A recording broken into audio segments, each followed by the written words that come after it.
Hey everyone. So today for our video, I am actually just going to be going over some homework, and I think that that's probably pretty helpful. I'm not sure how you guys did on solving your equations, but we just want to make sure that we have this down before we talk about the next thing. That glare is pretty bad. Let me go close a blind and see if that helps.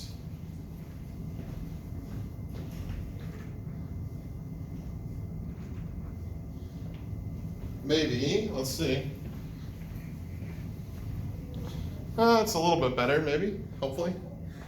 I don't know why that glare is so bad right there, but all right. Well, so I'm just going to kind of go through your homework here, and if you haven't done your homework yet, obviously don't watch this video.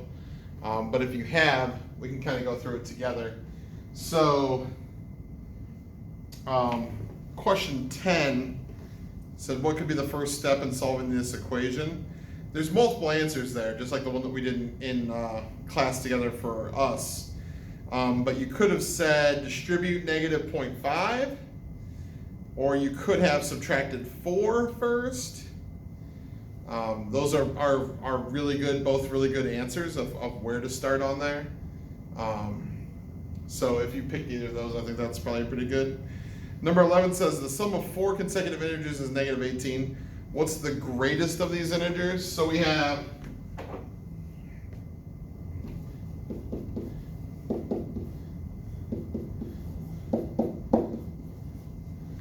that, right? But they're consecutive. So remember we did one of these together. So I'm actually going to rewrite it A plus, and then B is going to be A plus 1. And C is going to be A plus 2. And D is going to be A plus 3. And that's going to equal negative 18. So remember we can do that because they're consecutive, right? And then add some like terms, 1A, 1A, 1A, 1A, that's 4 A's. 1 plus 2 plus 3 is 6. And then we just got a two-step equation. So we're going to subtract 6 from both sides. That gives me 4a equals negative 24. And then divide by 4. And that's going to give us negative 6. So a is negative, that's an a. Sometimes the tails of my A's get a little long. So A is negative 6. That means, let's see, negative 6, negative 7, negative 8, negative 9. Oh, nope, just kidding. Because we said plus 1, didn't we? So if A is negative 6, negative 6 plus 1. It keeps focusing, doing weird stuff, huh? Tell me if this video quality is not great, and I can, if it's not good here, I can film from home or somewhere else. But negative 6 plus 1 is going to be negative 5. Negative 6 plus 2 is going to be negative 4. And negative 6 plus 3 is going to be negative 3. And that gives us negative 18. And the greatest one of those is negative 3. So the answer they were looking for there is negative 3. Number 12, the student made an error when they distributed, right?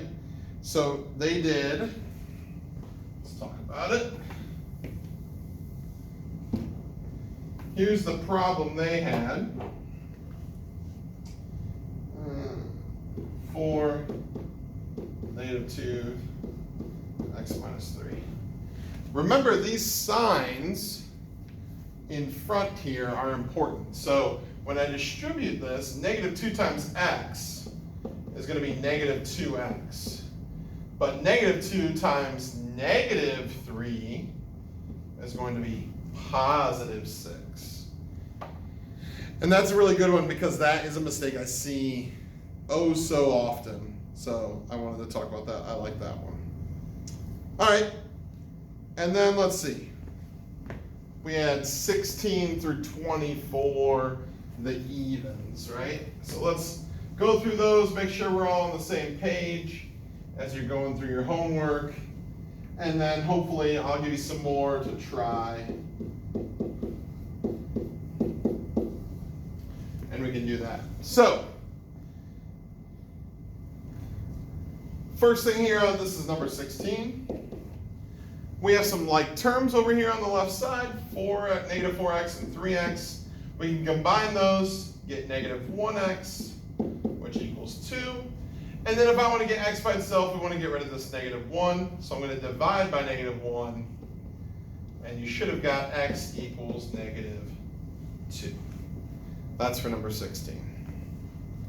Man, that thing just keeps auto-focusing like crazy. I wonder if it's that glare. Okay. Number 18.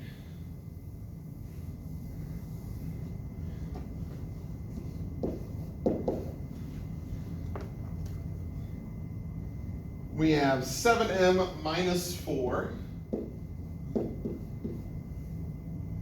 minus 9m minus 36 equals 0.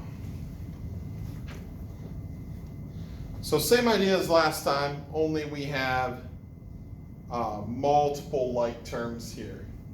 So we have 7m's, and don't forget the sign in front, negative 9m's. Remember, and I do this all the time, remember you can add the opposite to something, right? So if I didn't like this, I could say plus negative 9.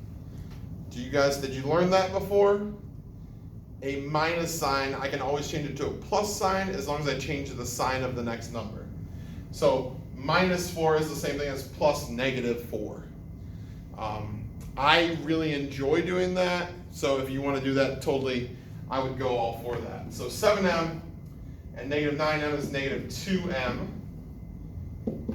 Negative 4 plus negative 36 is going to be negative 40.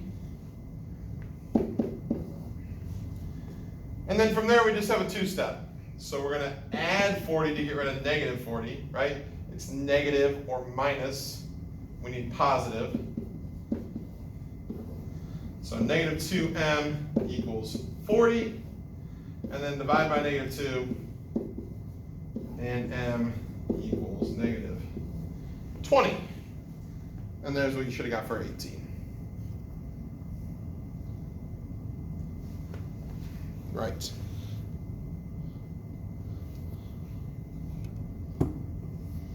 Okay. Let's go 20.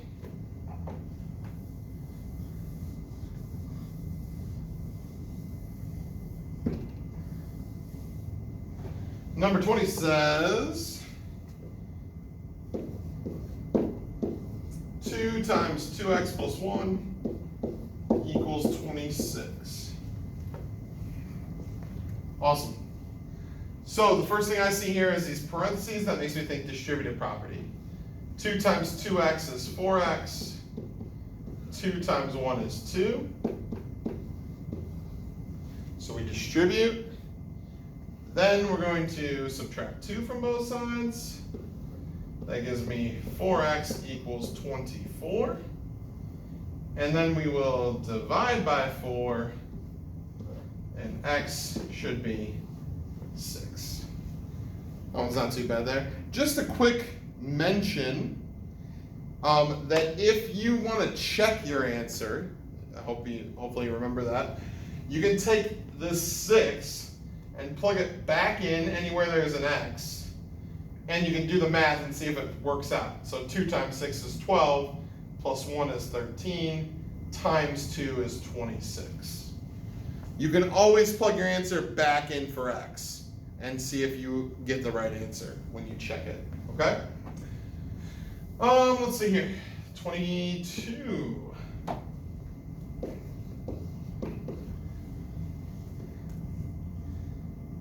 We got 92 equals negative 4 times 2r minus 5.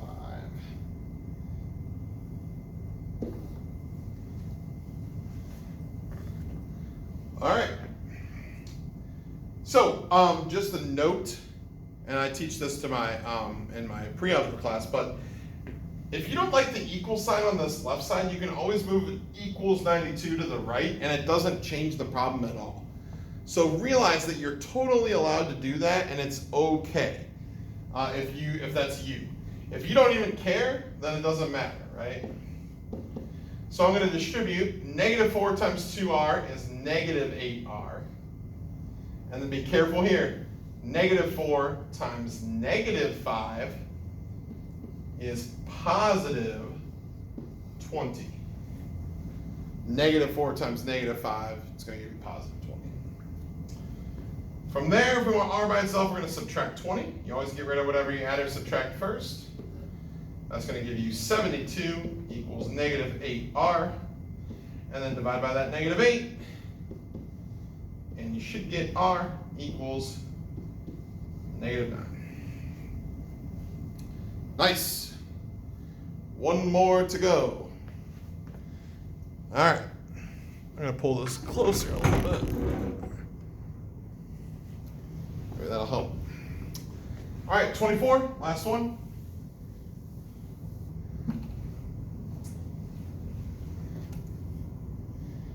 We have negative on the outside, 7 minus 2x plus 7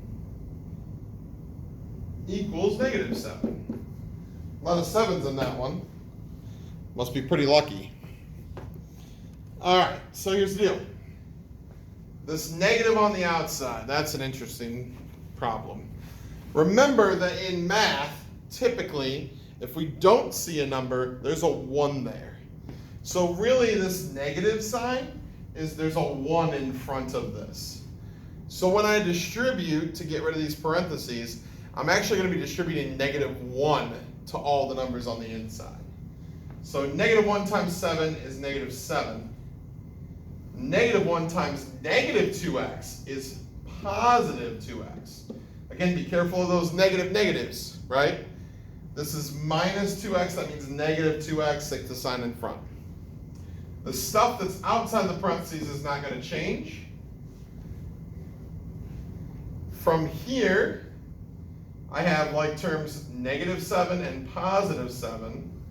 But when I go to add those two things together, what happens? They are 0, right? So that gives me, those are gone. I just have the 2x, equals negative 7. And then, if I want to get x by itself, I know I need to divide by 2. Divide by 2. And so x is going to equal negative 7 halves. Like so. All right. Hopefully that makes you feel okay.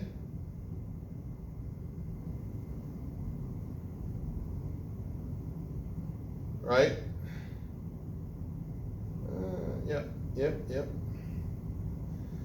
And hang on, something's wrong here, isn't it?